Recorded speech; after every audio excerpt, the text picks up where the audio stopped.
Friends, अगर आप भी फ़िनलैंड आना चाहते हो, फ़िनलैंड समेत यूरोप के किसी मुल्क में भी या किसी दुनिया के कंट्री में भी जाना चाहते हो, तो ये वीडियो आपके लिए बहुत इंपॉर्टेंट है। स्पेशली फ़िनलैंड के हवाले से बना रहा हूँ ये वीडियो, क्योंकि फ़िनलैंड को लेके इस वक्त बहुत ज़्यादा लोगों के अंदर तजस्सुस पाया जा रहा है। फ़िनलैंड एक नया कंट्री इस वक्त मार्केट में लोगों को नज़र आ रहा है, जो कि पाकिस्तान से या इंडिया से लोग इस वक्त जाना चाहते हैं यूरोप में।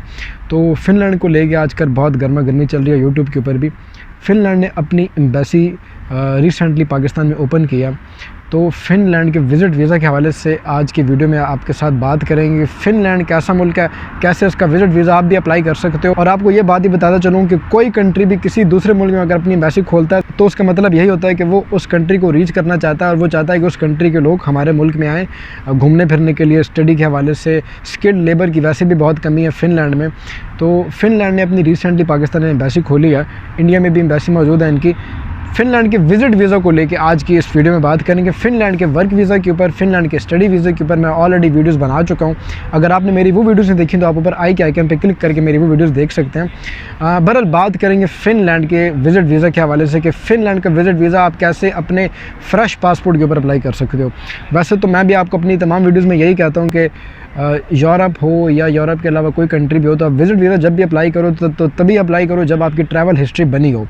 लेकिन आप फ्रेश पासपोर्ट पे किस तरीके से फ़िनलैंड का विज़िट वीज़ा अप्लाई कर सकते हैं, अगर आप भी जानना चाहते हैं तो वीडियो को आखिर तक ज़रूर देखिएगा। और अगर आप मेरे चैनल पर नए हैं तो प्लीज़ मेरे चैनल को सब्सक्राइब भी कर दें और साथ ही घंटी के आइकन पर भी क्लिक कर दें, ताकि आपको इस तरह की मज़ीद वीडियो देखने को बआसानी मौसूल हो सकें। तो चलिए आपका टाइम लिए बगैर वीडियो को स्टार्ट करूँगा। सबसे पहले आपको बताता चलूँ दोस्तों कि फ़िनलैंड एक बहुत ज़बरदस्त कंट्री है। बर्फ़ ज़्यादा पड़ती है, नॉर्वे और स्वीडन के बीच में वाक़ है। फ़िनलैंड के अंदर फ्रेंड इस वक्त बहुत ज़्यादा स्कोप है। अगर आप स्किल्ड काम को जानते हो, कोई हुनर है आपके हाथ में, तो इस वक्त बहुत ज़्यादा स्कोप है फ़िनलैंड में। आप जॉब तलाश करके जा सकते हो। स्टडी के हवाले से आप जाना चाहते हो तो फ़िनलैंड में ऑलमोस्ट तमाम यूनिवर्सिटी पब्लिक यूनिवर्सिटीज़ हैं, तो आप वहाँ भी एडमिशन अगर किस तरीके से आपका हो जाता है तो आप फ़िनलैंड पढ़ने के लिए भी जा सकते हो। बहरहाल हमारा आज का टॉपिक विज़िट वीज़ा को लेकर। विज़िट वीज़ा के हवाले से बात करेंगे कि कौन कौन से डॉक्यूमेंट्स आपको चाहिए कि आप भी फ़िनलैंड का विज़िट वीज़ा अप्लाई करके फ़िनलैंड में आ सको। कि देखिए फ्रेंड्स, किसी कंट्री का भी आप विज़िट वीज़ा अप्लाई करते हो ना, तो उसमें एक चीज़ बहुत मैटर करती है, और वो होती है आपकी टाइज़ अपनी कंट्री से। यानी कि टाइज़ मुराद यानी कि आपका अपनी कंट्री से कितना गहरा रिलेशन है। आप अपने मुल्क के साथ अगर आपका रिलेशन गहरा है, रिलेशन से मुराद ये नहीं कि आपकी बहुत बड़ी फैमिली है, रिलेशन से मुराद कि आपके बीवी बच्चे हैं, आप शादीशुदा हो, ये एक अच्छा इंप्रेशन पड़ता है एम्बेसी के ऊपर कि बंदा अपनी कंट्री में वापस आएगा, इसके बीवी बच्चे अपनी कंट्री में।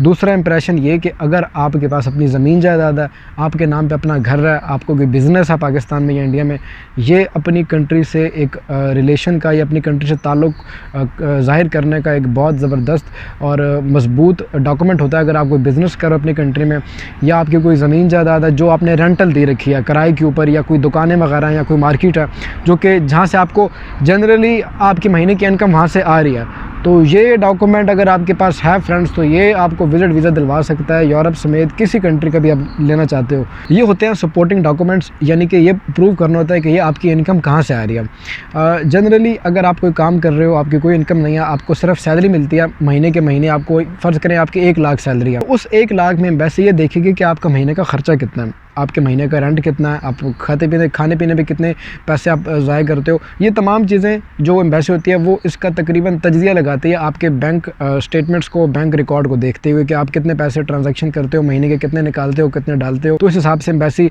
रिकॉर्ड बनाती है कि आपका महीने का कितना ख़र्चा हो जाता है।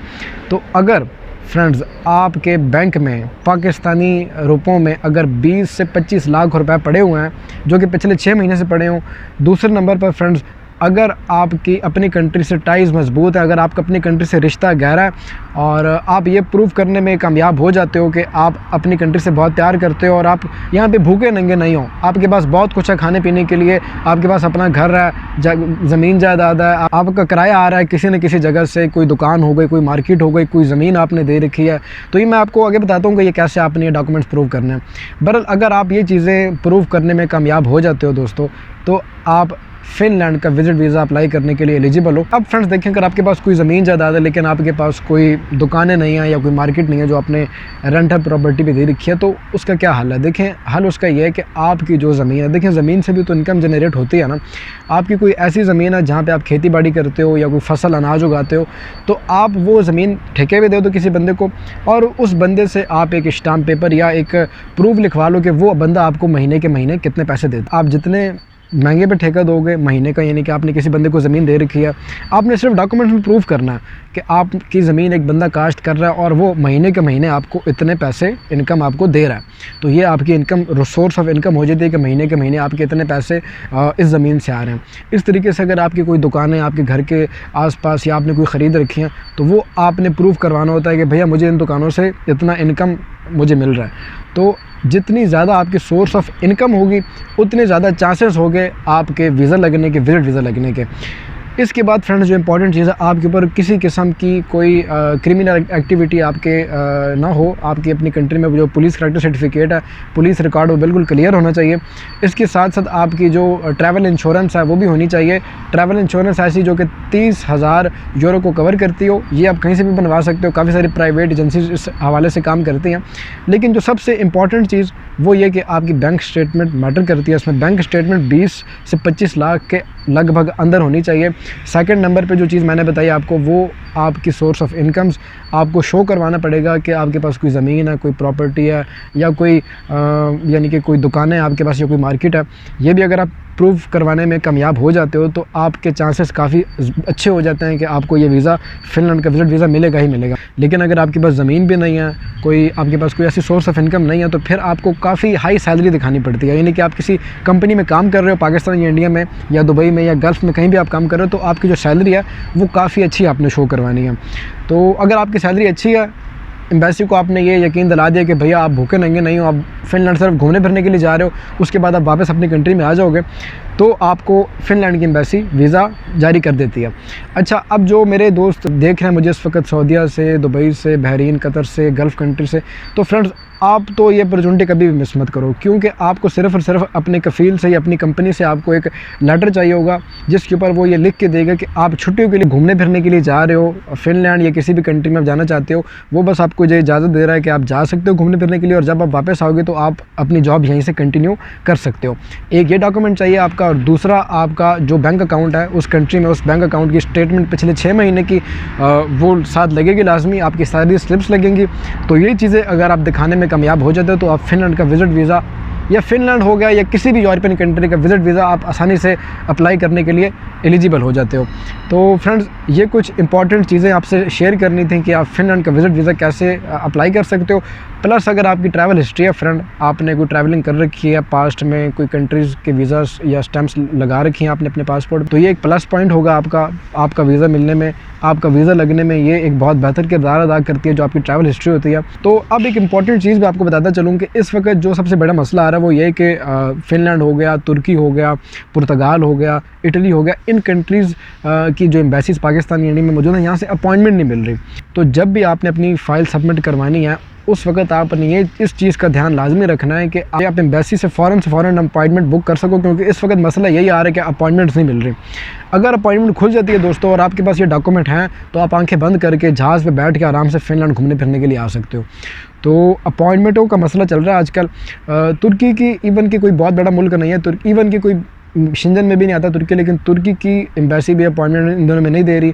ब्लैक में लोगों को कुछ मिल रही हैं, लेकिन लोगों को वीज़े लग रहे हैं, लेकिन अब मुझे नहीं पता कि उनको अपॉइंटमेंट्स किस तरीके से मिल रही हैं। अपॉइंटमेंट्स का इशू इस वक्त पाकिस्तान और इंडिया में काफ़ी देखने में आ रहा है। अब वक्त ब वक्त आपको एम्बेसी से रब्ता करना पड़ेगा कि आपको अपॉइंटमेंट दी जाए। आपको ज़्यादा से ज़्यादा ईमेल्स करनी पड़ सकती हैं एम्बेसी को कि आपको अपॉइंटमेंट चाहिए। तो अपॉइंटमेंट का इशू आ रहा है। बाकी फ्रेंड्स जो आपको मैंने बातें बताई हैं, अगर ये चीज़ें आप पूरे करने में कामयाब हो जाते हो तो आपको फिनलैंड का वीज़ा आप अप्लाई करते हो या यूरोप के किसी मुल्क का भी आप अप्लाई करते हो, अगर ये चीज़ें आपके पास हैं तो आप आसानी से वीज़ा अप्लाई करने के लिए एलिजिबल हो, विजिट वीज़ा। तो दोस्तों अगर आप भी आना चाहते हो यूरोप, अपना फ्यूचर संभालना चाहते हो, अपना मुस्तकबिल में आप चाहते हो कि आप भी एक अपने पाँव पे खड़े हो सको, तो देखिए फ्रेंड्स रिस्क तो आपको लेना पड़ेगा। रिस्क तो देखें फ्रेंड्स, आप अगर जब तक नहीं लोगे तो आप ज़िंदगी में कामयाब नहीं होगे। अगर आप डर रहे हो किस चीज़ से कि भाई मैं वीज़ा अप्लाई करूँगा, पैसे ज़ाया हो जाएंगे, ये वो, आप डन बेस पे जाके एजेंट को 50 लाख 40 लाख तो दे देते हो और कुछ लाख लगा के आप विजिट वीज़ा अप्लाई करने से डरते हो। रिजेक्शन से अगर आप डर रहे हो तो फ्रेंड मैं आपको बताता चलूँ कि रिजेक्शन होती रहती है लोगों की। ऐसे ऐसे लोगों के भी वीज़े लगते हैं जिनके 2-2 3-3 मरतबा रिजेक्ट हो चुके होते हैं वीज़े। तो रिजेक्शन डरने की ज़रूरत नहीं है।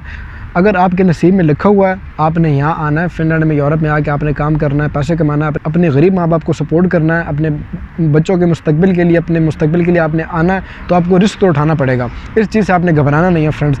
बाकी मेरी तरफ से आपको किसी किस्म की कोई ज़रूरत पड़ी तो मैं इंशाल्लाह आपको टाइम टू टाइम अपडेट करता रहूँगा। आप मुझसे कमेंट सेक्शन में, मेरे इंस्टाग्राम, मेरे टिकटॉक पर आप मुझसे रब्ता कर सकते हो। मैं इंशाल्लाह आपको रिप्लाई करने की पूरी कोशिश करूँगा। अपना बहुत सारा ख्याल रखिएगा दोस्तों। मिलते हैं इसी तरह की किसी अगली वीडियो में, तब तक के लिए अल्लाह ने के बान जी, अस्सलाम वालेकुम, बाय बाय।